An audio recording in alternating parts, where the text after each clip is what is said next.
Là, si on y arrive, c'est vraiment le Finistère qui va parler au monde entier. Et dans le monde entier, on saura que dans le Finistère, dans ce petit département de France, on a un patrimoine universel, un patrimoine inestimable qui mérite d'être découvert.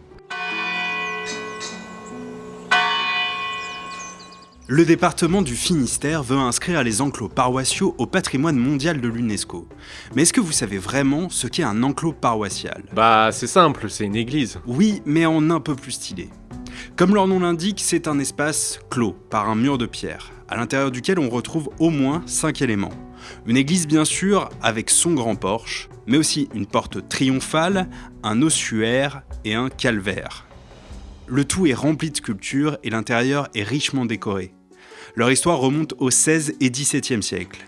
À l'époque, la région prospère notamment grâce à l'industrie de la toile de lin et de ses ports qui la relient au reste de l'Europe. Soucieuses de montrer leur nouvelle puissance et d'afficher leur foi, mais aussi désireuses de posséder les monuments religieux les plus beaux et les plus imposants, les paroisses s'offrent les services des meilleurs artistes et architectes.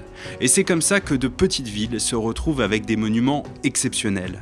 Ces enclos paroissiaux, on les trouve essentiellement en Basse-Bretagne et notamment dans le Nord Finistère où il y en a près de 70. Le département s'engage dans cette candidature pour 3 raisons. Une raison culturelle et patrimoniale, mieux connaître, mieux valoriser, mieux transmettre ces enclos. Ensuite, une deuxième raison qui est économique et touristique. Ça va déclencher un tourisme culturel, un tourisme des 4 saisons qui est une vraie chance, une vraie opportunité pour les communes concernées.